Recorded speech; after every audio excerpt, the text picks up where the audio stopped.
오늘 나온 여론조사부터 살펴보겠습니다. MBS가 조사한 1월 둘째 주 대선 후보 지지도입니다. 이재명 후보가 37, 윤석열 후보 28, 안철수 후보 14, 심상정 후보 3% 나왔습니다. 자, 이 조사를 좀 유심히 들여다보시고요. 또 이 조사를 한번 보죠. 리얼미터가 조사한 건데 윤석열 후보 39.2, 이재명 후보 36.9, 안철수 12.2, 심상정 3.0 나왔습니다. 이상하지요? 하나 더 보겠습니다. 한길리서치 조사입니다. 이재명 후보 35.3, 윤석열 후보 38.0, 안철수 11.0입니다. 이렇게 새 여론조사 기관이 내놓은 1월 둘째 주 여론조사가 이렇게 다릅니다. 숫자야 다를 수 있지만 1, 2등 정도는 좀 비슷해져야 되지 않는가. 그런데 두 여론조사는 이재명 후보가 지고 한 조사는 윤석열 후보가 지고 이렇게 나옵니다. 자, 그래서 이럴 때는 어떻게 봐야 하느냐.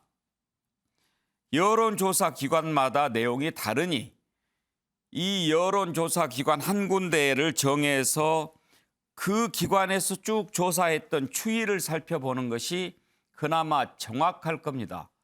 자, 그러면 오늘 MBS 조사가 나왔으니까 MBS 조사에서 본 추이를 한번 살펴보죠. 12월 둘째 주 그리고 이제 1월 둘째 주 한 달간 추이를 볼 수 있습니다. 이재명 후보 38, 35, 39, 36, 37 큰 변화 없이 이걸 박스권이라고 되게 표현하는데 그 38에서 37 오고 가고 하고 있다 하는 추이를 볼 수가 있습니다. 윤석열 후보는 빨간 줄입니다. 36, 29, 28, 28, 28입니다. 36%에서 12월 넷째 주에 20%대까지 떨어졌습니다. 이때 무슨 일이 있었습니까? 바로 국민의힘 내부에 심각한 갈등이 있었죠. 그리고 아직 회복하지 못하고 있는 겁니다. 그런데 어제 나온 두 조사에서 이재명 후보를 앞선 걸로 나오다 보니까 반등했다, 반등에 성공했다, 회복했다, 이제는 오히려 이겼다 이런 얘기들이 나오는 거죠. 과연 그런지 또 그것도 추이를 봐야 됩니다. 다만 특이한 것은 안철수 후보는 계속 상승세를 보이고 있고 다른 조사에서도 두 자릿수가 나온 것을 알 수 있습니다. 자, 그러면 앞부분에 살펴본 여론조사의 추이를 한번 보죠. 리얼미터입니다. 윤석열 후보가 이 11월 둘째 주 44.4까지 갔습니다. 그리고 45.3%까지 찍었다가 지금은 39.2가 나왔습니다. 39.2 대 이재명 후보 36.9로 앞선 거지만 윤석열 후보 자체 지지율은 사실 0.9%포인트가 빠진 겁니다. 그러니까 그 전에 국민의힘 내홍 상황에서 조사됐던 그 지지율을 회복하고 더 넘어섰다라고 보기는 힘들다는 것을 알 수가 있습니다. 이재명 후보는 여전히 똑같습니다. 정체 상태지요. 안철수 후보 12월 마지막 주 들면서부터 상승해서 두 자릿수를 기록했다는 것을 알 수가 있습니다. 이게 바로 여론조사의 함정에서 벗어나는 길입니다. 또 하나 보겠죠. 한길리서치입니다. 한길리서치에서 윤석열 후보가 이재명 후보 앞선 걸로 그렇게 조사가 됐었죠. 이것도 추이를 봐야 됩니다. 예, 추이가 있습니까? 지금 여기 왼쪽에 보이는 그 추이, 이 왼쪽에 회색으로 보이는 게 이재명 후보 12월 11일부터 13일 윤석열 후보 또 같은 기간인데 그때는 윤석열 후보가 41.8대 40.6으로 앞섰고 지금은 38.0 대 35.3으로 앞선 겁니다. 그러니까 여전히 앞선 거니까 뭐 뒤집어졌다 이렇게 보는 거하고는 또 다르다는 겁니다. 자, 이런 여론조사를 한번 보면서 분석을 해볼 필요가 있습니다. 김두수 총장, 어제 여론조사가 나왔을 때 국민의힘이 거의 이제는 됐다. 네. 그리고 돌아왔다라고 했는데 여론조사 기관마다 다른데 이걸만 놓고 보면 마치 그런 것처럼 보이지만 추이를 놓고 보면 좀 달라요. 맞습니다. 그 단편을 이게 잘라서 그때마다 나오는 거에 이렇게 열광하거나 실망하거나 그러면 그 함정에 빠지는 거고요. 특히 언론이 그렇게 할 경우에 이제 이런 걸 추세를 가지고 보지 않고 그때그때 발표되는 것 보면 이런 위험이 있습니다. 이런 경우에 왜 이런 여론조사에 등락이 있냐면 여론조사 방법에 몇 가지 구별해 봐야 되는데 예. 직접 사람이 전화를 해서 면접 여론조사를 하는지 기계음이 들려주는 ARS 여론조사인지를 한번 봐야 되고요. 또 하나는 집 전화를 어느 정도 비율을 섞었느냐. 또 하나는 안심번호라고 해서 이 통신회사의 번호를 가져와서 전화를 하느냐 아니면 RDD라고 해서 어떤 무차별, 랜덤하게 전화를 이렇게 걸어서 표집하느냐 이런 거에 따라서 예. 그 추세가 달라집니다. 그래서 이런 결과 각 여론조사 회사의 그 조사 방식마다 조금씩 다르고 중요하게는 그런 흐름의 추이를 봐야 되는 거죠. 예. 박정아 단장. 네. 자체 조사도 있다고 하더라고요. 국민의힘에서. 그걸 보면 이제 윤석열 후보가 회복세 또 반등하고 있다라고 하는 조사도 있다고 국민의힘 관계자가 얘기를 하던데 그럴 수도 있겠죠. 그러나 지금 나와 있는 여론조사만 놓고 분석을 해보면 그 전에 국민의힘 갈등 상황을 완전히 해소하고 반등했다라고 보기는 힘든 조사 아닙니까? 그럼요. 그러니까 엄밀하게 하면은 이 하락세가 꺾였다. 하락세가 다소 주춤하고 있다라고 보는 게 정확한 표현인 것 같아요. 그렇죠. 그리고 요 이제 세 후보의 특징들을 보면은 하락세가 윤석열 후보는 꺾였다. 대신 이재명 후보는 여전히 30% 중반에서 후반 사이의 박스권을 벗어나지 못하고 있다. 예. 그리고 안철수 후보는 이제 안정적으로 두 자리를 차고 가고 있다. 이런 것들이 지금 이번 주에 나온 여론조사의 대강의 객관적인 평가 아닌가 이렇게 봐야 될 듯합니다. 예. 지금 그 규정상 선거법에 자체 조사한 지지율은 공표할 수 없게 돼 있잖아요. 그렇게 돼 있습니다. 네, 그러니까 뭐 그걸 알 수 있게끔 올랐다고 하더라, 내려갔다고 하더라 이런 것도 얘기하지 않는 걸로 그렇게 하도록 하지요. 자, 최경철 의원 이렇게 여론조사 기관마다 다 다르다 보면 국민들이 유권자들이 올바른 선택하는데 어려움이 있지 않겠어요? 이거 어떻게 좀 갈수록 더 중요해졌는데 뭔가 대책이 있어야 하지 않을까요? 뭐 여론조사 기관 보고 여론조사를 하지 말라고 할 수는 없는 것이기 때문에 국민들이 지금 방금 국장님께서 추이를 잘 보셔야 된다고 설명했다시피 추이를 보면 어느 정도 대세가 어떻게 가고 있구나 하는 것을 알 수 있기 때문에 국민들도 어느 정도 감을 잡으셨을 겁니다. 지금 뭐 박정아 부단장님 말씀하셨다시피 지금 뭐 이재명 후보는 박스권 그리고 윤석열 후보는 약간의 하락세 그리고 안철수 후보는 비약적인 상승세 뭐 이런 것에 대해서는 모두가 동의할 겁니다. 근데 이것이 계속 갈 것이냐는 아직도 모르는 것이죠. 아직도 50여일이라는 긴 시간이 남았습니다. 그렇기 때문에 저는 굉장히 출렁일 것이다. 왜냐하면 지금 양강 후보가 굉장히 약점을 많이 드러내고 있기 때문에 그 부분에 대해서 출렁거림이 심할 것이고 그렇기 때문에 부동층은 여전히 많이 존재할 것이다. 그렇기 때문에 여론조사를 100% 신뢰하기는 어려울 것이다. 예. 그러나 국민들도 이제는 대충 어떻게 흘러가는 것인가를 알 것이다. 근데 지금 가장 중요한 점은 그것이죠. 국민들이 윤석열 후보에 대해서 과연 정권 교체를 할 수 있는 사람으로 확신할 것인가. 확신을 내린다면 윤석열 후보는 앞으로 반등할 겁니다. 그러나 확신을 하지 못한다면 안철수 후보에게 표가 가는 현상을 계속 흐름을 이어갈 것이다. 그렇기 때문에 윤석열 후보가 어느 정도 보수 정당 지지층들에게 신뢰감을 줄 수 있는가. 50여일 동안 그가 가진 신뢰감이 굉장히 큰 승부처가 될 것이다. 이렇게 볼 수 있겠습니다. 예, 뭐 올바른 그러니까 정확한 여론조사 어떤 것이 가장 정확한지 알 수가 없는 상황에서 여러 가지 조사가 나오고 있는 현실입니다. 제대로 읽는 법이 가장 중요하죠. 만약에 뭐 코로나 확진자 집계를 하는 기관들이 다 달라서 전부 다르다고 한다면 어떤 방역 수칙이 맞겠습니까? 그런 것에 비교할 수 있겠죠. 자, 그런데 지금 이런 상황에서 심상정 정의당 대선 후보가 갑자기 모든 활동을 중단하고 잠적하는 사태가 벌어졌습니다. 왜 그랬을까요?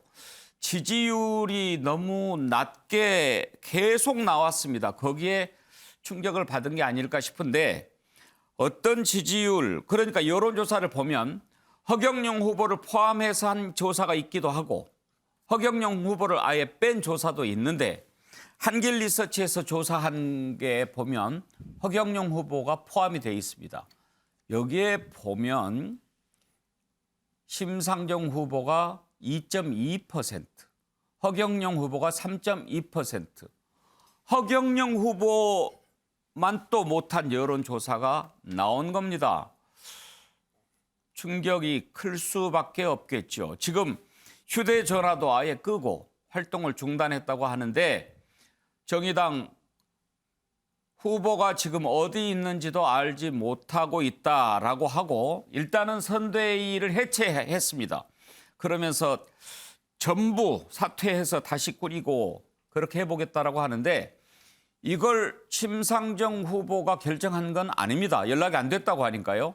일단은 그렇게 해서 좀 자유롭게 심상정 후보가 돌아와서 다시 꾸려볼 수 있도록 해준 건데요. 얼마나 충격을 받았으면 그랬겠습니까? 그 정도로 지지율이 참 중요한 거죠. 여영국 정의당 대표가 한 말을 한번 들어보시죠.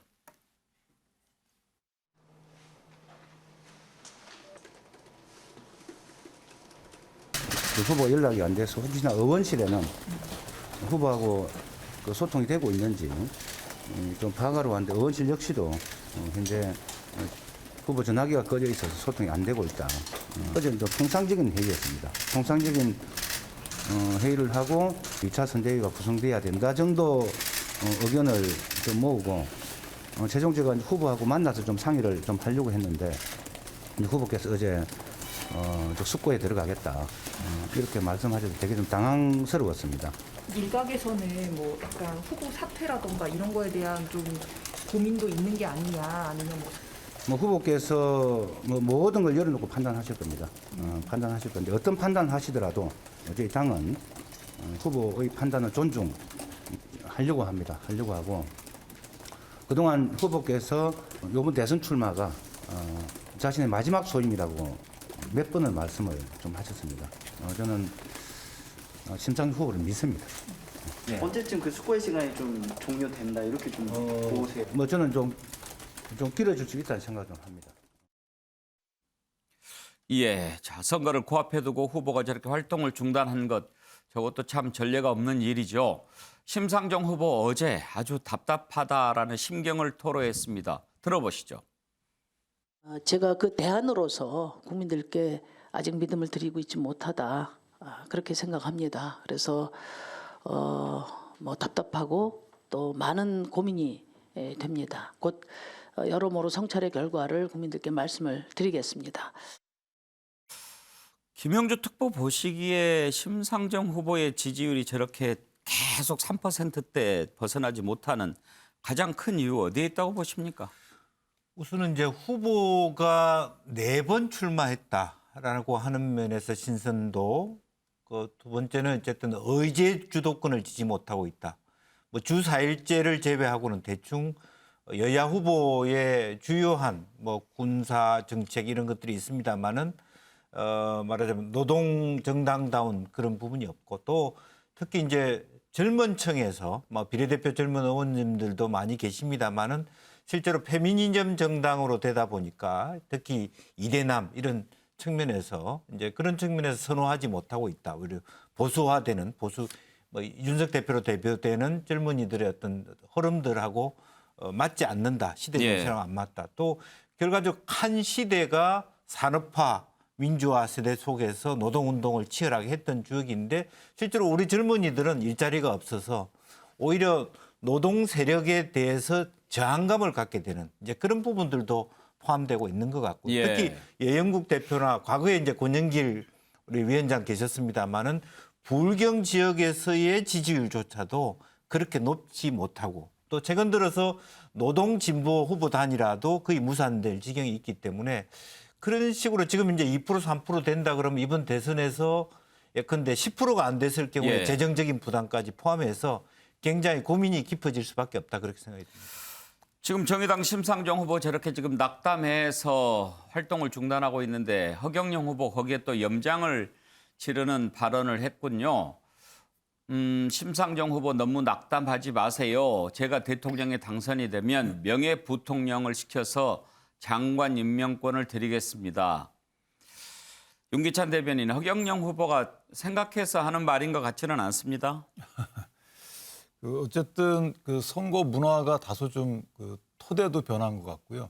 그러니까 각 정당이 세부 타겟팅을 하다 보니까 해당 정당들이 고유하게 보유하고 있었던 그 대변, 특정 세력에 대한 대변 그 색깔이 좀 많이 퇴색하는 것 같고요. 지금 그 심상정 후보의 정의당 같은 경우에도 사실은 어느 계층을 대변하는지 정책의 독자성 이런 부분이 많이 묻혀 있어요.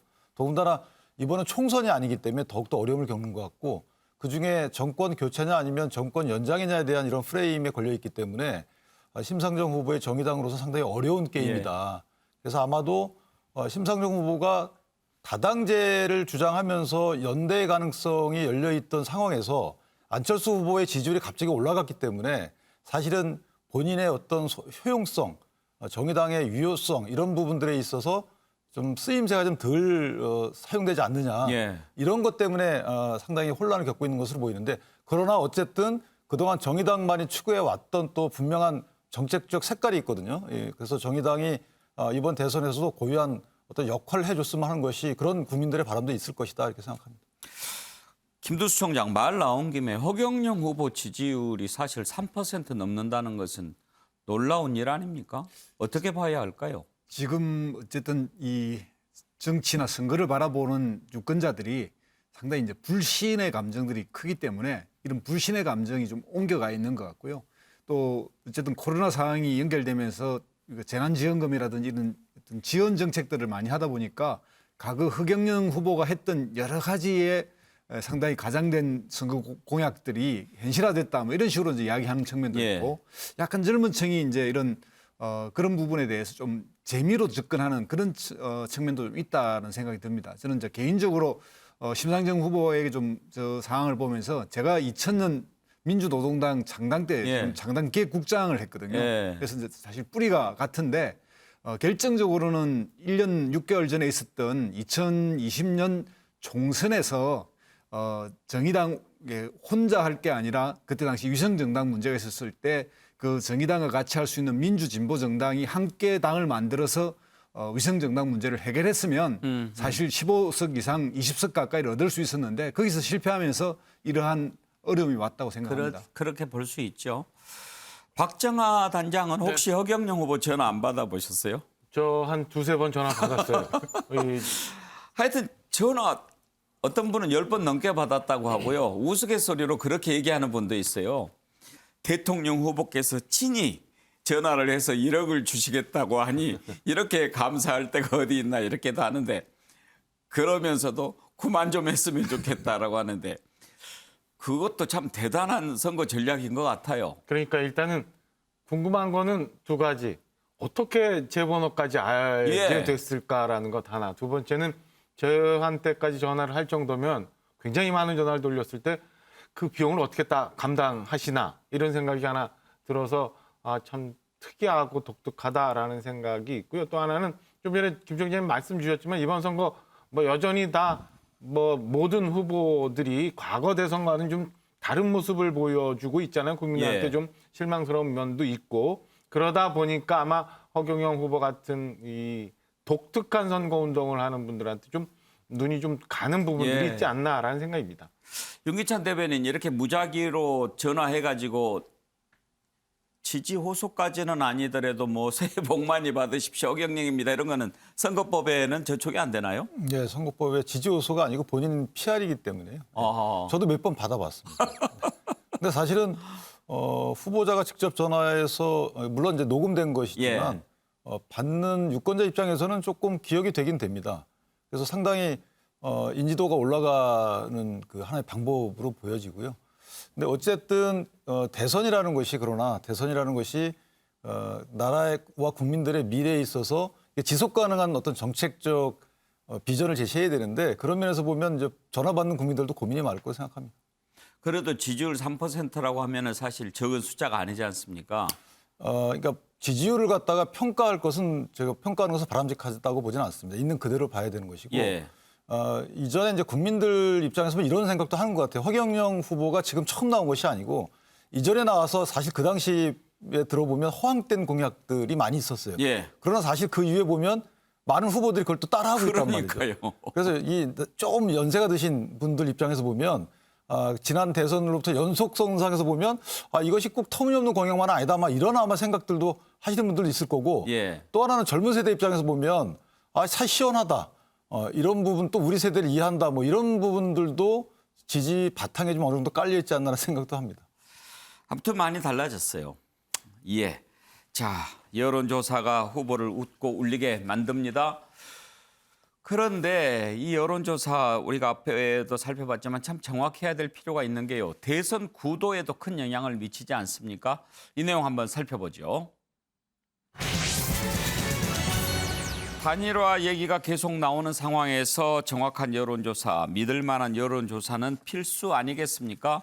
안철수 후보 앞에서도 보셨듯이 계속 두 자릿수 이상 지지율이 나오고 있습니다. 단일화 얘기가 나올 수밖에 없는데 지금 현재까지는 윤석열 후보와는 거리 두기, 그러니까 뭐 단일화 생각하지 않고 있다 이런 얘기를 하고 있고요. 그러면서 국민의힘의 빈틈이라고 할 수 있을까요? 홍준표 후보에게 약간 구애의 손짓을 보내는 느낌이 듭니다. 홍준표 후보도 윤석열 후보 좋게 안철수 후보 좋게 이야기하면서요. 홍준표 후보 만날 거냐 이렇게 기자들이 물어봤더니 뭐 정치인이라면 누구든지 만날 수 있지 않느냐 이런 얘기를 하면서 좀 한 자락을 깔기도 하고요. 그런데 이제 토론 우리가 좀 이따가 짚어볼 텐데 오늘 민주당과 국민의힘이 토론 합의를 했습니다. 그런데 우리 둘이 합시다 이거였거든요. 안철수 후보 올라오는 게 좀 신경이 쓰였을까요? 안철수 후보 왜 둘이만 합니까? 내 상승세를 막겠다는 건가요? 항의를 했습니다. 그 내용도 함께 살펴볼 텐데 먼저 단일화 효과 한번 짚어보죠. 안철수 후보 얘기를 들어봅니다. 이재명 후보의 대장동 게이트를 비롯한 비리 의혹 규명에 결정적 키를 쥐고 있는 분들이 살인 멸구를 당하고 있습니다. 죽여서 입을 막는다는 살인 멸구는 폭정을 일삼던 중국 봉건 영주들의 필살기였습니다. 이재명 후보의 포퓰리즘 대열에 제1야당마저 동참했습니다. 실망에 앞서 걱정스럽습니다. 병사 월급 200만 원 공약은 한마디로 200만 원으로 청년들의 표를 사려는 매표 행위입니다. 최경철 의원, 뭐 이재명 후보도 비판하고 윤석열 후보도 비판하고 이른바 모두까기 하고 있는데 이재명 후보 비판하면서 살인 멸구 이 표현은 좀 너무 센 거 아닌가요? 네, 뭐 그 여러 죽음이 있어서 그 부분들 뭐 좀 강조하신 것 같은데 뭐 여러 가지 뭐 규명되지 않은 진상이 있기 때문에 그 부분은 조금 나간 표현이라고 볼 수 있겠죠. 지금 제가 화요일 날 기자협회 토론회 제 패널로 가서 안철수 후보를 만났습니다. 근데 굉장히 좀 자신감에 넘쳐 보여요. 그 전보다는. 그 전에는 뭐 약간 뭐 지지율이 정체되고 있다 보니까 그리고 뭐 5% 밑으로 나올 때는 그야말로 조금 풀죽은 모습이 역력했는데 이번에는 좀 자신감에 차 있고 그리고 또 조심스러워하는 모습도 있었습니다. 모두 발언을 할 때 그냥 보통 후보들은 그냥 하는데 그날은 안주머니에서 종이를 꺼내서 실수를 하지 않도록 읽더라고요. 그만큼 조심하고 여러 가지 방어막을 친다는 것이고 그리고 단일화에 대해서 물어보니까 아예 더 이상의 질문이 나오지 않게끔 관심 없습니다. 뭐 6자로 바로 끊어버리더라고요. 그렇기 때문에 안 후보는 계속 이 부분에 대해서 강한 강철수의 이미지를 가하면서 윤석열 후보를 압박할 것이다. 그런데 또 이런 여지는 남겨요. 국민통합 내각에 대해서는 관심이 있다. 국민통합 내 지금 집권 세력이 너무나 통합에 대해서 외면을 했고 자기가 통합을 위해서 굉장히 큰 책무를 안고 있다고 생각하고 있던데 국민 통합 내각은 할 용의가 있다. 그렇기 때문에 안 후보가 마지막에는 국민이 원한다면 어제 이태규 의원도 그런 식으로 얘기하던데 단일화를 향해서 한 걸음 나아가지 않을까. 하지만 전제 조건은 있겠죠. 안 후보가 지금보다 약간의 더 지지율 상승세가 있어야 된다. 15%로는 부족하다. 아마 20%에 육박한다면 안 후보가 좀 더 자신감을 갖고 단일화 협상에 임할 것으로 보입니다. 좀 더 자신감이 아니라 20% 넘어가면은 어떤 후보든지 빠진 것을 가져간다는 건데 완전히 대변화가 생기겠죠. 그렇습니다. 제1야당 후보를 압도하리라고 뭐 자신은 생각을 하겠죠. 김명주 특보 요 속된 말로 선거판에서 뭐 지지율이 뭐뭐다 이런 얘기 하지 않습니까? 더군다나 지금 여론조사 해보면 단일화했을 때 안철수 후보 선호도가 더 높게 나오는 것도 있고 그러니 힘이 날만하겠죠. 그렇습니다. 그러니까 단일화에 있어서 지금 뭐 양자 대결 나오는데 어쨌든 기본적으로 현재 정권 교체에 대한 어떤 희구가 높은 상태에서 말하자면 이재명 후보 대비 안철수 후보나 윤석열 후보 다 이기는 것으로 보입니다만은 실제적으로 안철수 후보가 말하자면 윤석열 후보보다 이재명 후보의 격차가 더 많습니다. 예. 그런 측면들이 상당히 여러 가지 역동성을 가지게 될 텐데 아직까지는 말하자면 야권에서 말하자면 국민의힘 지지자들이 안철수 후보를 지지하지 않는 상황이 버티기를 하고 있습니다만은 지금 현재는 오히려 그런 의미에서 보면 호남 일부에서는 이재명 후보의 표가 안철수도 갈 수 있는 그런 것들이 이번 여론조사 방금 보여진 지표에서 조금 보여지거든요. 예. 왜냐하면 이재명 후보와의 윤석열 후보 차이는 5, 6% 정도밖에 안 납니다만은 안철수 후보하고는 10% 가까이 차이 납니다. 물론 지지율은 더 빠지고 있습니다만은 그런 관계들이 있습니다만은 결과적으로 그것이 3자 대결로 갈 것이냐 후보 단일화도 될 수 있는 거냐 하는 것들은 또 다른 문제이다 그렇게 보여집니다. 예. 안철수 후보 지지율 상승은 국민의힘 쪽에서는 부담스러운 측면이죠. 김재원 최고위원 견제구를 날렸습니다. 들어보시죠. 안철수 후보는 사실 지금까지 뭐 아무것도 하지 않고 팔짱 끼고 있었죠. 말하자면 감나무 밑에서 입 벌리고 감 떨어지기 기다렸는데 네. 우리 당이 내부 총질하고 분란 일으키다가 감이 떨어졌습니다. 실제로 감이 좀 떨어졌죠. 네. 그래서 지금 마치 안철수 후보가 지지율이 좋고 이렇게 이야기하는데 사실은 그것은 이제 우리 후보가 지금처럼 제대로 국민들께 신뢰를 더 얻어가고 하면 자연스럽게 모일 수 있는 그런 지지라고 보여져요. 그래서 제가 여러 가지 비유도 많이 했지만 안철수 후보에게 가 있는 지지율이라는 것은 안철수 후보가 자력으로 얻어낸 지지가 아니기 때문에 큰 의미는 없다고 봐요. 예, 윤기찬 대변인. 김재원 최고 얘기 들어보면 이건 완전히 반사 이익이다 이런 시각인 것 같습니다. 그런 시각이 꼭 틀린 건 아닌 듯 보이는데요. 사실은 이제 국민들 마음이라는 게 자주 변하기 때문에 저렇게 단정하기는 어렵습니다만은 일단 지금 정권 교체 여론이 상당히 높은 입장이기 때문에 안철수 후보가 어떤 상황 변화에 따라 있어서도 본인이 안고 있는 뺏기지 않는 이런 지지층이 있는 상황은 아니기 때문에요. 저는 단일화가 항상 논의가 되겠지만 결국은 선거 일자가 다가올수록 실험할 것이다 양쪽으로. 더군다나 안철수 후보의 지금 위치가 이재명 후보 입장에서도 좀 불안한 면이 있어요. 이재명 후보에 대한 일부 지지층을 안철수 후보가 갖고 있는 경우도 있거든요. 따라서 양강 후보 입장에서 보면 안철수 후보의 존재가 사실은 유불리를 단정할 수 없는 입장이기 때문에 토론회도 사실 그렇게 진행되는 거 아니겠습니까? 그래서 조금 더 지켜봐야지만 안철수 후보의 입장이 어느 후보한테 보다 유리한지가 결정날 것이다. 이렇게 생각합니다. 예. 그런데 이제 김두수 총장, 저희가 여론조사 살펴보면 반사 이익에 불과하다고 하면 윤석열 후보 지지율이 회복이 되면 그게 또 쪽 빠져나가야 되지 않습니까? 그런데 윤석열 후보 지지율이 39%까지 나오는데도 견고하게 10% 이상을 유지했다. 이것은 단순한 반사 이익은 아니다라는 증거 아니겠습니까? 맞습니다. 그러니까 결정적으로는 반사 이익적 측면이 나타났지만 실제 우리가 이제 삼국지를 보면 행주를 차지하고 중원에 백모가 생길 때 이 삼자 승립이 되거든요. 그러니까 안철수 후보가 최근에 행보를 보면 부산을 3일 동안 간다든가 대한노일연을 간다든가 또 재향 군인을 간다든가 그리고 또 홍준표 의원하고 뭐 이렇게 대화를 나눈다든가 이런 것이 자기의 기반을 형성하면서 뭔가의 틈을 노리고 있는 거거든요. 그래서 이제 일종의 지금 현재 14%, 15% 갔다는 거는 행주라고 하는 지역 기반을 가진 것처럼 예. 본인만의 기반을 가지기 시작했다는 거고요. 이 본인만의 기반이 마련됐는데 이 중원의 뱅고가 수습이 되느냐 아니면 이 뱅고의 사항이 더 커질 수 있는 여지가 있느냐에 따라서 20% 올라가느냐 마느냐 잠깐 머물 것인가 이것을 이제 우리가 볼 수 있을 것 같습니다. 그렇죠. 적절한 비유인 것 같습니다. 자, 안철수 후보의 상승세 사실 지금 뭐 말씀 들어봤지만 국민의힘뿐만 아니라 민주당으로서도 좀 신경 쓰이는 부분이긴 할 겁니다. 그래서 그랬을까요? TV토론 오늘 양당이 합의했는데 안철수 후보 빼고 우리 둘이 하는 걸로 일단 설 전에 하기로 합의를 했습니다. 그러자 국민의힘에서는 왜 우리 안철수 후보 빼느냐 같이 3자 토론하자라고 주장을 했는데 국민의당 이태규 의원의 얘기를 들어보시죠. 국민의당 안철수 후보는 더불어민주당 이재명 후보, 국민의힘 윤석열 후보에게 3자 TV 토론을 제안합니다.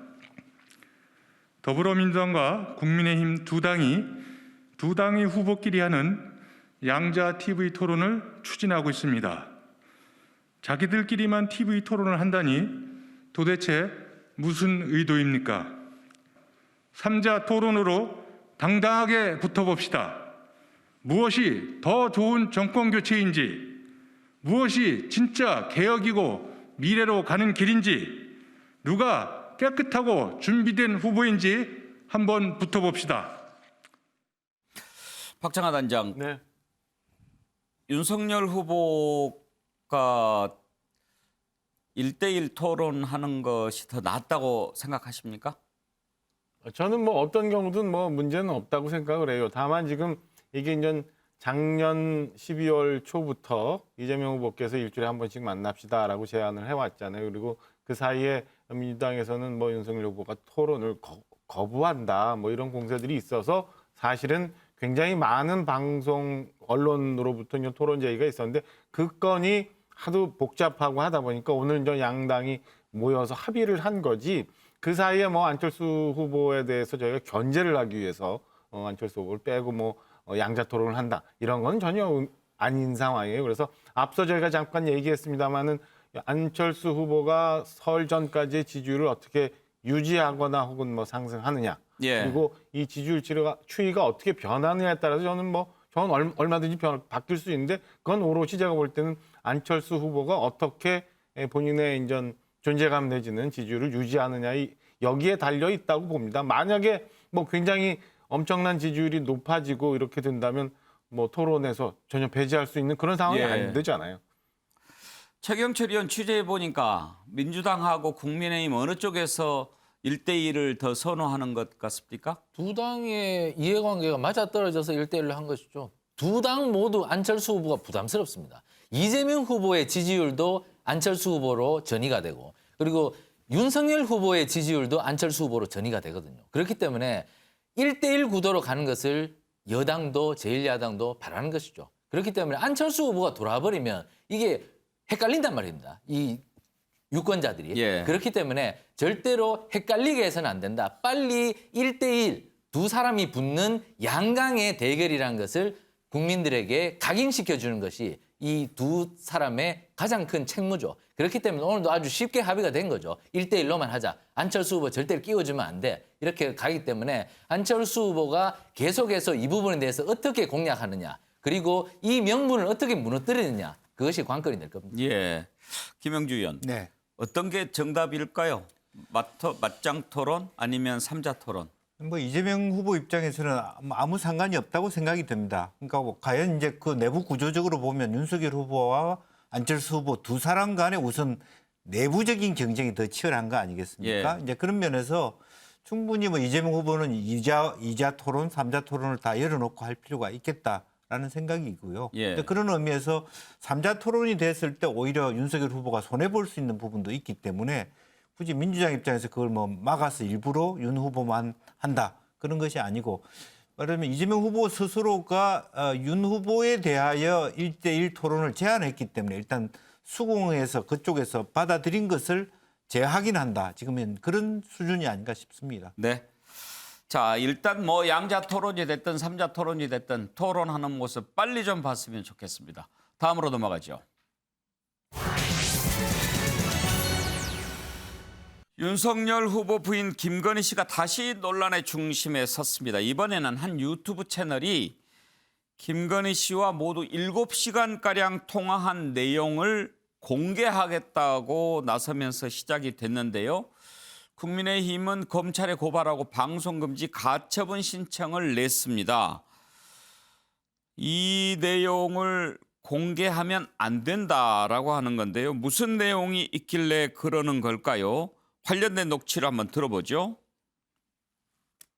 자기가 취재를 하는 기자라면 인터뷰를 했으면 인터뷰 기사를 쓰면 되는 일인데 그것을 가지고 제3자에게 넘겨서 그쪽에서 영향력이 더 있는 언론 매체를 통해서 보도를 하게 만드는 상황이잖아요.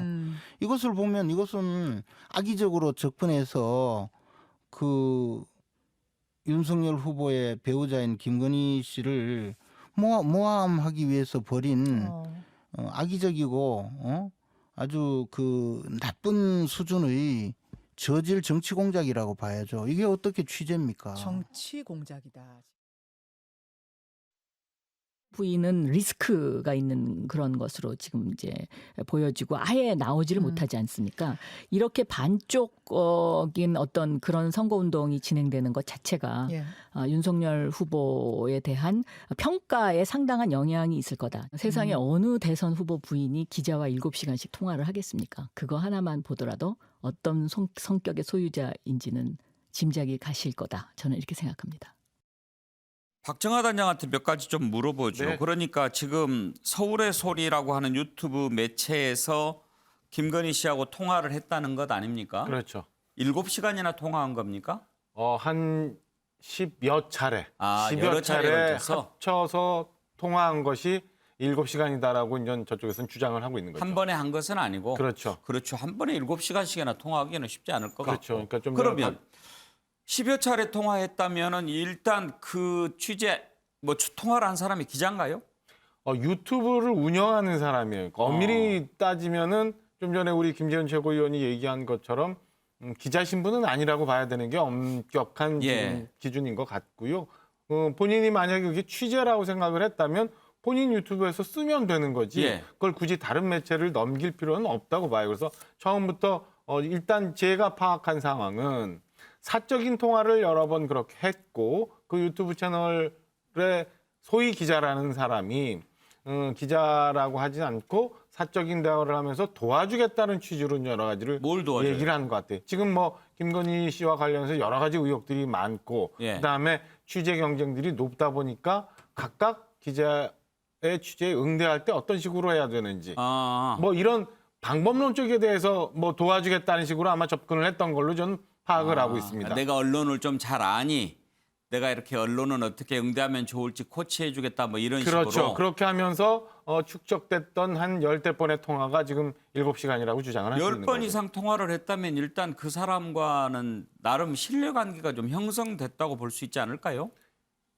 그렇게 볼 수 있죠. 그러니까 그 유튜브 채널을 운영하는 사람은 어떤 식으로 어떤 마음으로 접근했는지 모르겠습니다만은 최소 통화를 받았던 김건희 씨 입장에서는 믿고 사적으로 대했던 걸로 보여집니다. 다만 근데 제가 방송 들어오기 전에 열린공간 TV에서 주장하는 바를 보니까 이 유튜브 채널을 운영하는 사람이 실시간으로 통화할 때마다 열린공간 TV로 이 녹취록을 넘겼다는 거예요. 이게 한꺼번에 모여져서 7시간짜리 분량을 넘긴 게 아니라 매번 통화할 때마다 넘겼다. 그래서 그쪽에서 그걸 축적하고 있었다는 거거든요. 그럼 애초부터 이거는 김재현 최고위원이 주장한 것처럼 정치 공작적인 입장에서 함정을 파놓고 통화를 했을 개연성도 충분히 있다고 의심할 수 있는 대목인 것 같습니다. 왜 자기가 방송을 하라고 넘겼을까요? 그러니까 그게 저희가 이제 주장하는 반대요. 만약에 본인이 얘기하는 것처럼 취재라고 주장을 하고 내가 기자라는 신분을 밝히고 했다면 본인들의 유튜브 채널에 그 공개를 했으면은 소위 매체 신뢰성도 높아지는 거고 할 텐데 제가 볼 때는 그 건이 자신이 없어서 취재 윤리상 뭐 도저히 못하고 다른 매체로 넘기지 않았나. 그리고 앞서 말씀드린 것처럼 원래부터 이렇게 이용하기 위해서 그런 전화를 시도했던 것 아닌가라는 생각입니다. 그런데 10번 정도 통화를 했으면은 김건희 씨가 언제부터 통화를 했을까요? 후보 부인이 된 후부터? 얼핏 보면은 뭐 정확한 기간은 모르겠습니다만 7, 8월 정도부터라고 하는 것 같아요. 그러니까 후보가 되기 전, 그러니까 최종적으로 후보가 되기 전부터. 그러니까 입당하면서 정치 활동을 시작하는 시점부터라고 보여집니다. 후보가 되기 전에 이렇게 통화를 뭐 했다면 그럴 수도 있다고 쳐도 대통령 후보가 된 이후로는 좀 뭐라 그럴까 조심한다고 할까 또는 이런 전화가 왔는데 내가 이렇게 어떻게 응대를 해야 좋을지 물어볼 수 있는 사람들도 옆에 있고 그랬을 텐데 그런 상의가 없었을까요? 일단 첫째는 그건 좀 아쉬운 부분이라고 저희는 보여져요. 그리고 애초에 그런 부분을 챙기지 못했던 저희들도 이제 불찰이 좀 있다고 보여지는데 다만 앞서 말씀드린 것처럼 특정한 의도를 갖고 접근을 했기 때문에 사적으로 아마 김건희 씨는 믿거니 하고 통화를 했던 것 아닌가라는 생각이 듭니다. 그러니까 10번 이상 통화했으면 나름 신뢰관계가 좀 형성이 됐다. 전화가 오면 받았다는 거 아닙니까? 그렇죠. 그러니까 어느 정도 신뢰관계 형성이 됐으니까 또 뭐 녹취하는 것도 몰랐을 수 있고 편하게 얘기하다 보면 이 정제된 발언도 실수가 나올 수 있는데 뭔가 가벼운 얘기들이 나온다면 후보 쪽에서는 좀 부담스러운 내용도 있을 수 있겠군요. 그러니까 이게 이제는 우연히 모여져서 7시간의 녹취가 어느 특정 방송사로 넘어갔다면 그 서울의 소리라는 유튜브에서 주장하는 바대로 얘기가 될 수 있는데 좀 전에 제가 방송 들어오기 전에 확인했던 것처럼 매번 통화했던 녹취가 그 시간에 실시간으로 넘어갔다면 저는 애초부터 이게 공작 아니면 악의적으로 쓰기 위한 목적일 수도 있다라는 개연성이 더 높아지지 않나 싶은 생각이 듭니다. 그런데 윤기찬 대변인 지금 취재 과정에서 예를 들어서 녹취가 됐고 그걸 공개한다고 한다면 알 권리 얘기도 나올 거고 후보의 배우자면은 공인 신분이라고 할 수도 있고 이런데 지금 가처분 신청을 내지 않았습니까? 방송을 금지해달라고. 받아들여질 가능성을 얼마나 보십니까? 내용에 따라 다를 것으로 보이는데요. 일단 방법상에는 좀 문제가 있어요. 왜냐하면 이게 우리가 통신비밀보호법상의 타인 간의 대화는 아니지만 다시 말해서 형사처벌 대상은 아니지만 민사적으로 보면 불법행위입니다. 그러니까 음성권 이런 인격권이 있거든요. 그러니까 사생활 어떤 자유를 침해한 경우로 이제 판례에 따르면 인격권의 침해인데 문제는 뭐냐면 기자로서 취재 활동의 일환으로서 했다고 보기는 어려워요. 본인이 기자 신분을 밝혔다 하더라도 사실 기자 신분임에도 불구하고 대화 내용 자체나 상대방이 인식하기에 기자로서가 아니고 또는 취재의 일환으로서가 아니고 뭐 상담한다든가 뭐 도와준다든가 이렇게 인식토록 만들어 놓고 나서 그것을 녹음해서 이것을 다른 매체에 넘겼다. 이 자체를 보면 사실은 이것은 불법행위에 가깝거든요. 따라서 사후적으로 물론 형사적 통신비밀법 위반이라 하면 형사처벌이고 민사적 불법행위라 하면 손해배상이지만 이것이 사전적 관점에서 보면 그것을 예방할 필요는 있어 보이는 거죠. 그래서 방송금지 가처분이 될 수도 있다. 또 하나는 후보의 배우자라 하더라도 검증의 범위 내지 그 대상에 있어서 극히 사생활인 부분도 없지 않아 있을 수 있어요. 따라서 그 사생활을 제외하고 나머지를 방영해 이렇게는 안 되는 것이거든요. 잘라서는 할 수가 없습니다. 따라서 사생활로 판단되는 부분이 많을수록 방송금지 가처분이 인용될 가능성도 상당히 있다. 이렇게 생각을 하고 있습니다. 만약에 가처분 신청이 받아들여진다면 당장은 이제 목소리를 듣기는 힘들겠죠. 그런데 기각이 된다면 목소리가 아마 흘러나올 수도 있을 거고 그렇다고 한다면 내용이 뭐냐에 따라서 상당한 파장도 예상이 됩니다. 유인태 전 사무총장은 상당한 리스크가 있을 것이다. 그런 얘기도 했는데요. 관련된 녹취를 한번 들어보죠. 본인의 실언에 뭐 그 김건희 씨 리스크가 그 윤호로서 제일 아픈 점인데 그리고 그동안에 뭐 무슨 뉴스 버스인가 뭐 하는데 하고도 그렇고 YTN 하고도 그렇고 몇 번의 인터뷰가 전부 사고를 사고성 인터뷰 비슷했잖아요. 그러니 저거는 뭐 7시간을 뭐 까게 될지 또 깐다 그러면 까본 다음일 텐데 짐작컨대는 상당한 좀 저도 또 어떤 상당한 리스크를 가져오지 않을까 하는. 김건희 씨 음성은 몇 차례 방송이 된 적이 있죠. 그리고 그 부분과 관련해서 열린우리당의 김의겸 의원이 무슨 얘기를 했는데 취재를 했던 오마이뉴스 기자는 약간 뭐 좀 차이가 있었다 그런 얘기를 한 적이 있었는데 한번 들어보시죠. 오늘 아침에도 잠깐 뭐 문자를 하긴 했습니다. 오늘 아침에도? 네네. 다 공개할 수는 없고요. 네. 지금 뭐 상당히 좀 힘들다라고 하는 얘기를 했습니다. 도대체 뭘 사과한 거냐 이런 지금 또 이제 그 질문 이런 게 뒤따랐는데 이에 대해서는 뭐 언급한 게 없었습니까? 그거에 대해서는 뭐 특별하게 직접 언급은 안 했는데요. 네. 아무튼 지금 이제 여러 가지 뭐 허위 경력 문제, 그다음에 뭐 줄리 의혹에 관한 문제 이런 것들이 있으니까 네. 그런 것들 때문에 상당히 이제 힘들다 이런 얘기였던 것 같습니다. 아마도 이제 등판을 하려고 했는데 네. 지금 약간 좀 그게 어그러진 상황이잖아요. 이제 그런 것들도 상당히 막 부담이 됐던 것 같아요. 뭐 청와대 초청한데 이런 얘기는 왜 나온 거예요? 그거는 제가 그 김의겸 의원하고 그 전에 그 다음에 이제 통화를 했는데요. 전화 통화한 내용을 이제 전달하면서 에피소드로 공개한 내용인데 그거를 뉴스공장에서 언급을 하셨더라고요. 근데 제가 분명하게 얘기 드릴 수 있는 건 그 제가 먼저 이제 계속 인터뷰를 하자라고 요청을 하는 과정에서 청와대 가시면 뭐 만날 수가 없지 않느냐 이렇게 물어보니까 부 기자가 먼저 그렇게 이야기를 하니까 예 그렇게 물어보니까 잘 돼서 청와대에 가게 되면 부 기자님을 가장 먼저 초대해서 식사 대접을 하고 싶다 이렇게 얘기를 했습니다. 그러니까 그 구 기자 이야기를 받아서 그렇게 이야기한 거군요. 네네네 자가발전으로 해서 그런 그 발언을 한 게 아니고요. 네. 김두수 총장 이제 저 내용이 그러니까 김의겸 의원이 김건희 씨 발언을 이렇게 들었다. 뭐 전하면서 뭐 오빠 얘기도 나오고 뭐 이렇게 얘기를 하니까 당장 취재를 했던 오마이뉴스 기자가 해명하는 그런 녹취였는데 아무튼지 10번 이상 통화를 했고 7시간 정도가 되고 어느 정도 신뢰한다라고 생각하는 상황이었다면 편안하게 얘기했을 수도 있는데 그게 이렇게 공개가 되면 사실 김건희 입장에서는 무방비로 당하는 내용들이 많이 들어있을 수도 있는 거 아니겠어요? 그렇습니다. 개인으로 보면 상당히 곤욕스러울 것 같고요. 대통령 후보의 부인으로서는 왜 저렇게 처진했을까 이렇게 좀 의문도 생기는데 지난 8월, 그러니까 7, 8월부터 시작해서 이렇게 통화를 계속했다는데 이러한 부분에 이제 메시지 관리라든지 이런 게 안 되면서 일종의 이제 이 리스크, 김건희 리스크가 이제 현실화되는 거 아닌가 이런 생각이 들고 서울의 소리라고 하는 그 유튜브는 이제 인터넷 매체로서의 또 유수로 그 언론사로 또 등록은 돼 있습니다. 그러니까 기자의 신분을 밝혔다는 말도 거짓은 아닌 것 같고요. 뭐 그렇게 해서 신분이 좀 쌓이니까 오히려 이제 속내 이야기고 이렇게 뭐 이제 접근을 해서 의도적으로 이 거짓 어떤 이런 걸 정보를 주면서 뭔가 이 뭐랄까 호감을 사고 뭐 이런 과정이 있었을 수는 있다고 보는데요.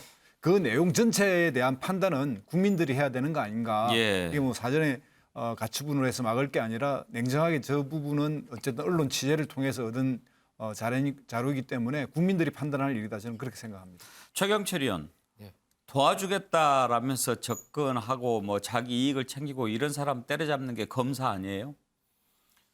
김건희 씨가 그런 것에 만약에 넘어가고 당했다고 한다면 참 아이러니한 일입니다. 네, 좀 어떤 측면에서는 김건희 씨의 행동은 굉장히 황당한 측면도 있습니다. 뭐 대선 후보의 아내가 될 사람이 그 기자의 질문에 대해서 뭐 무려 7시간이나 답변을 했다는 것은 굉장히 좀 조심스러운 측면을 상실한 것이다. 경계의 벽을 너무나 허물어뜨렸다. 뭐 이렇게 볼 수 있는 것이고요. 또 한 가지 중요한 측면은 이런 것이 있습니다. 국민의힘에서 이렇게 법률적으로 굉장히 문제시 삼는 것은 기자가 취재하는 부분에 대해서 정확히 국민들이 아셔야 될 부분이 있습니다. 한국기자협회 윤리강령에는 기자는 모든 취재를 보도를 목적으로 해야 됩니다. 자신이 취재한 것은 자신의 매체를 통해서 보도를 해야 됩니다. 자신이 취재한 것을 우리의 숙제로 넘겨서 거기에 이용해버려서는 안 되고 그리고 자신이 취재한 것을 다른 기자에게 매매를 하거나 특정 목적도 없이 그냥 줘버리거나 이런 식으로 행동한 것은 기자 윤리를 정면으로 무너뜨린 것입니다. 그렇기 때문에 저 취재는 정당화될 수 없는 겁니다. 그런데 저 취재를 지금 다른 매체에 준다는 겁니다. 자신은 분명히 보도한 적이 없는 것 같고요. 다른 매체가 특별히 또 공영방송이라는 겁니다. 그 매체가 받는 이유도 저는 기자협회의 윤리강령을 무너뜨린 것이고 그 기자가 다른 매체에 준다는 것 행동 자체도 기자의 윤리강령을 무너뜨리는 겁니다. 이건 굉장히 민주주의 국가에서 언론 자유도 중요하지만 언론이 지켜야 할 책무를 이렇게 무너뜨린다는 것에 대해서 저는 같은 기자로서 굉장히 좀 분개하고 이런 일이 있어서는 안 됩니다. 그리고 이것은 분명히 특정인을 비방할 목적입니다. 이것은 검증의 영역을 넘어섰습니다. 저는 민주국가 발전하기 위해서는 서로가 금도를 갖고 그리고 지켜야 할 벽을 반드시 넘어서는 안 된다고 생각합니다. 저는 이번 사안은 굉장히 좀 문제가 있는 사안이다. 이렇게 볼 수밖에 없겠습니다. 네. 자, 일단 법원의 결정이 어떻게 날지 지켜봐야 되겠네요. 자, 김건희 씨 관련된 내용을 살펴봤고요. 최근에 또 이런 일이 하나 있었습니다. 박용진 민주당 의원이죠. 지난번에 경선에도 나왔고 어제 오전에 갑자기 김종인 위원장을 찾아갔다고 합니다. 김종인 총괄선대위원장 국민의힘 떠난 지 얼마 안 됐는데 민주당의 공동선대위원장을 만난 겁니다. 사실 개인적인 인연이 있기는 있습니다.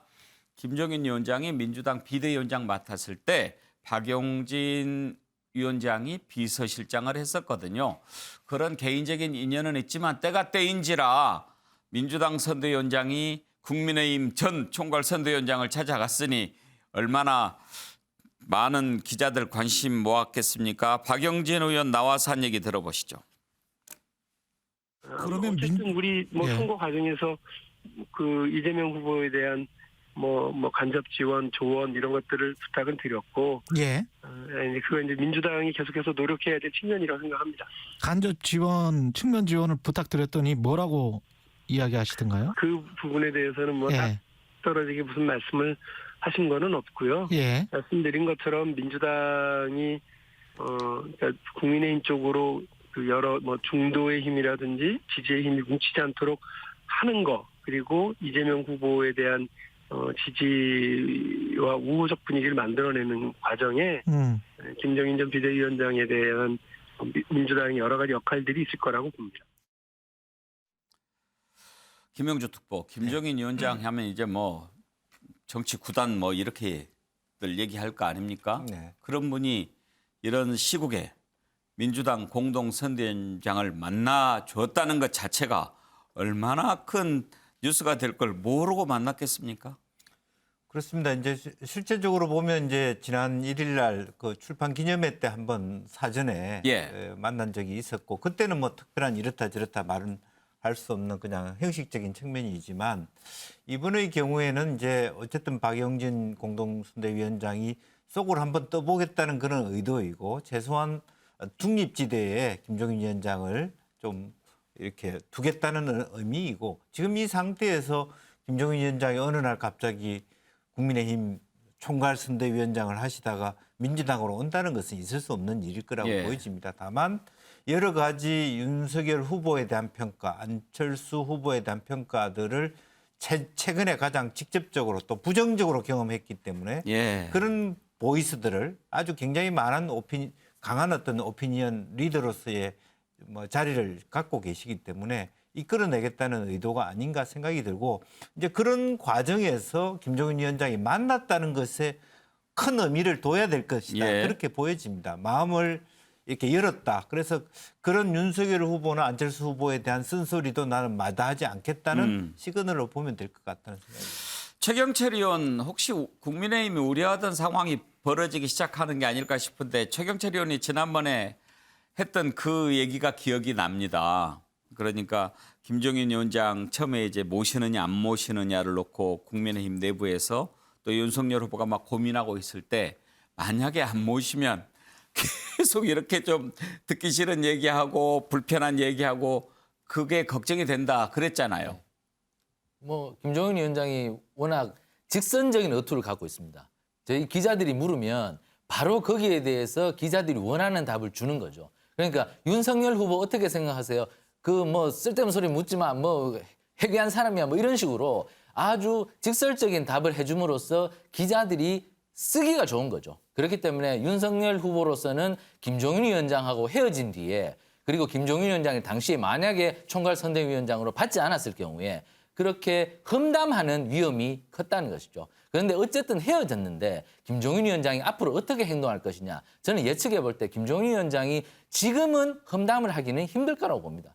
지금 최근 일주일 정도를 보면 김종인 위원장이 직설적인 답을 거의 하지 않으세요.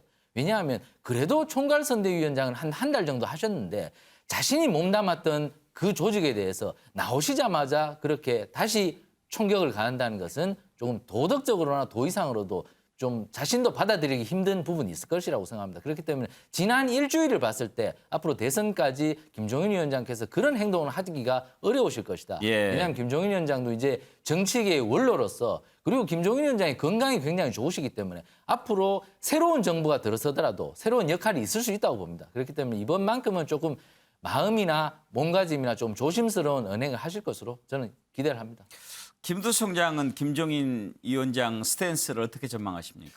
암만 해도 뭐 특정한 이 상황에서 민주당으로 뭐 옮겨서 돕는다든가 그러지는 않지만 예. 힘은 돕지 않는 힘에서 나올 가능성이 있죠. 그러니까 뭐 지금 뭐라고 규정하고 있냐면 국민의힘은 대체로 이제 김종인 쿠데타가 일어난 것을 정리했다 이렇게 지금 이제 상황을 보고 있기 때문에 이 부분에 대해서 상당한 그 분노함이 있을 것이고 또 김종인 위원장과 같이 정치를 새롭게 해보려고 했던 이제 상당히 그 젊은 정치인들이 있었지 않습니까? 이 사람들 입장에서도 뭔가의 영향력을 발휘해야 되는데 그런 영향력을 발휘하려면 존재 이유 그리고 김종인 위원장의 그런 어떤 파워 이런 것들을 한번 보여줄 필요가 있어서 응수타진으로 몇 번 툭 던지지 않을까 이렇게 생각합니다. 예. 네, 자 다음으로 넘어가겠습니다. 이재명 후보는 잊을만 하면 불거지는 대장동 의혹 때문에 참 골머리를 앓고 있을 것 같습니다. 변호사 대납 의혹을 제보했던 이 모 씨 사인이 일단 밝혀졌습니다. 대동맥 박리 파열로 인한 사망으로 추정이 된다라고 하는 게 경찰 부검 결과입니다. 그러니까 타살 가능성 없고 또 스스로 극단적인 선택을 했을 가능성도 없다라고 하는 겁니다. 심장 질환에 따른 병사, 돌연사 뭐 이렇게 보는 것 같습니다. 이렇게 밝혀지면서 일단 뭐 그동안 뭐 여러 가지 나돌았던 턱없는 음모론은 사그라들겠지만 아무튼 이런 부분들 이재명 후보로서는 정말 대장동 의혹 넘어야 할 산이다 하는 것은 분명해 보입니다. 국민의힘은 대검을 항의 방문했습니다. 대장동 의혹 관련해서 빨리 좀 풀어야 된다고 하는 건데 여야 공방 한번 보시죠. 국민들은 알고 있다. 알고 있다. 알고 있다. 알고 있다. 민주당 이재명 후보에게 조포의 그림자도 모자라서 이제는 죽음의 그림자마저 짙게 드리워져 있습니다. 도대체 얼마나 더 많은 사람이 죽어나가야 하는 겁니까? 검찰이 진짜 몸통에 대한 수사를 놔두고 꼬리 자르기만 계속하고 공익 제보자에게 압박을 가하면서 생사람까지 잡고 있는 실정입니다.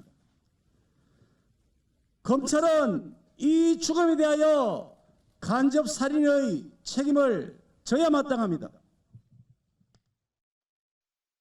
마치 기다렸다는 듯이 애도는 하지 않고 마타도어성 억지 주장을 내놓고 있습니다. 고인이 이미 변호사비 대납 주장에 대해서 진술서를 통해서 지어낸 말이다라고 밝힌 바 있는데도 말입니다.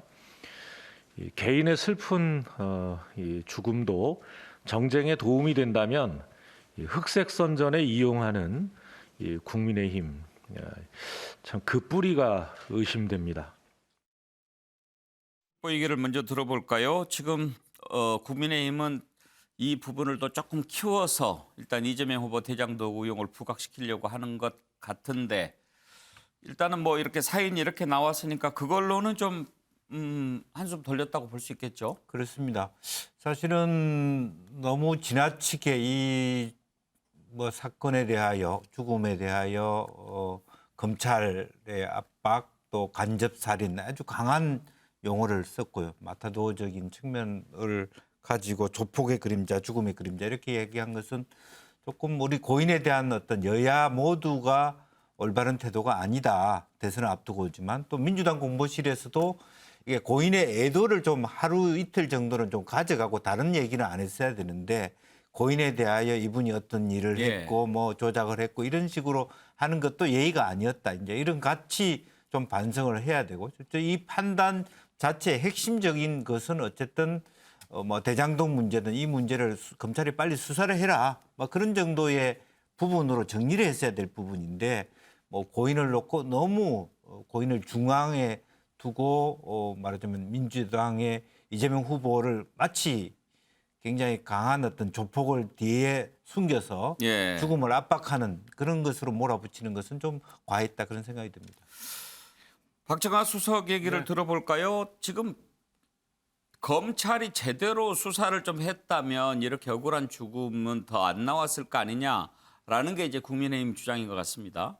이 엄밀히 따지면 앞서 두 분은 사실은 대정동과 직접적인 관련이고 이분은 사실은 그 변호사 비용과 관련한 거잖아요. 그러니까 변호사 비용 대납 의혹이 나온 이유는 뭐냐면 이재명 후보의 재산 신고상 그 대법원까지 가는 굉장히 긴 재판을 2억 5천으로 다 해결했다.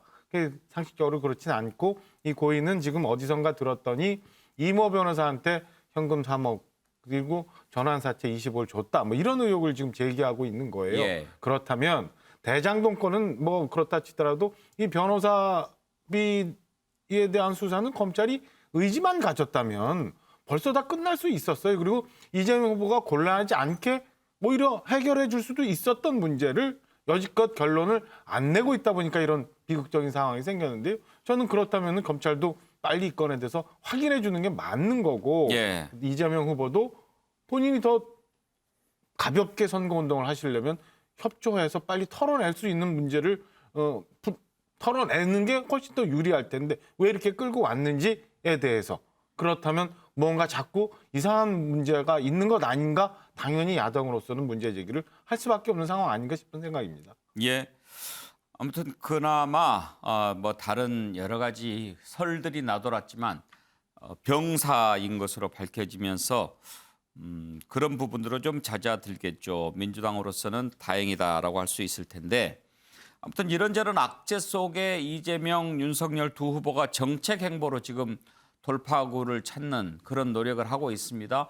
최근에 윤석열 후보 몇 가지 쇼츠 그러니까 짧은 광고, 단문을 이용한 것 이런 걸로 상당히 좀 관심도 모으고 2030 표심을 끌어들이는 그런 효과를 봤는데 여기에 맞서서 이재명 후보도 쇼츠로 대응을 했습니다. 한번 보실까요? 후보님, 우리 오랜만에 통화한 것 같습니다.